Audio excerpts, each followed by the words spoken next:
नमस्कार, जन्मभूमि टुडे में आपका स्वागत है। मैं हूं रामधारी। फिर से एक ऐसी खबर को लेकर आपके सामने रूबरू हूं जिसकी चर्चा राजनीतिक गलियारों में काफ़ी तेज है।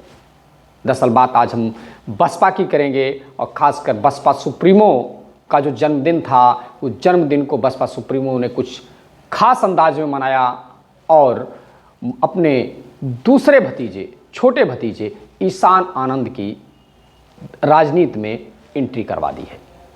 राजनीतिक जानकारों का मानना है कि मायावती कोई काम ऐसे ही नहीं करती हैं।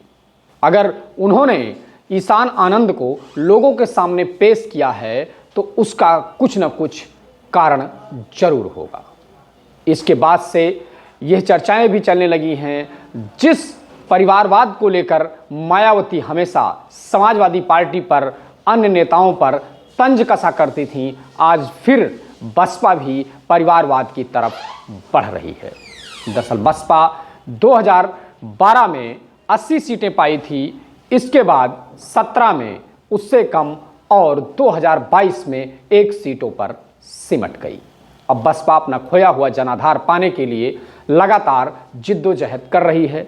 हमेशा मीटिंग और संगठनात्मक तरीके से मजबूत होने के तरीके ढूंढ रही है। वहीं बसपा उपचुनाव में भी उतरी और उसको मुंह की खानी पड़ी।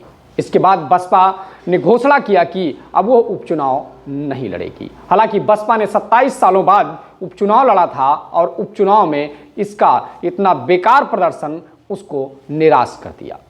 वहीं पर अगर हम बात करें चंद्रशेखर रावण की, जो दलित वोट बैंक बसपा का अपनी तरफ खिसकाने में लगभग कामयाब हो रहे हैं और संगठनात्मक तौर पर वो कांसीराम जी के तेवर में हमेशा बोलना और उनका उस आक्रामक तरीके से कार्यप्रणाली वो युवाओं को काफ़ी पसंद आ रहा है।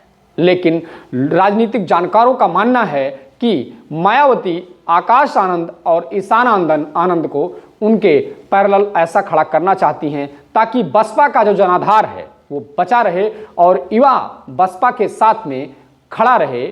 लेकिन जो परिवारवाद का तंज हमेशा बसपा सुप्रीमो लगाया करती थी, राजनीतिक तौर पर हमेशा कहा करती थी, मंचों पर इस बात का जिक्र किया करती थी, उससे अब अछूती नहीं है। लेकिन ये जो इनका स्टंट है, अब की जो राजनीति में एंट्री ईशान की हो रही है, आकाश आनंद के बाद ईशान एंट्री कर रहे हैं, ये युवाओं को कितना लुभा पाएंगे, युवा इनके साथ कितना जाएंगे, ये तो आने वाला समय तय करेगा। आने वाले चुनाव में तय होगा कि लोग कितना पसंद कर रहे हैं, कितना वोट कर रहे हैं और कितनी इनकी लोकप्रियता बढ़ी है। इन सब सारी बातों का चुनाव के बाद ही तय होता है नेताओं की लोकप्रियता।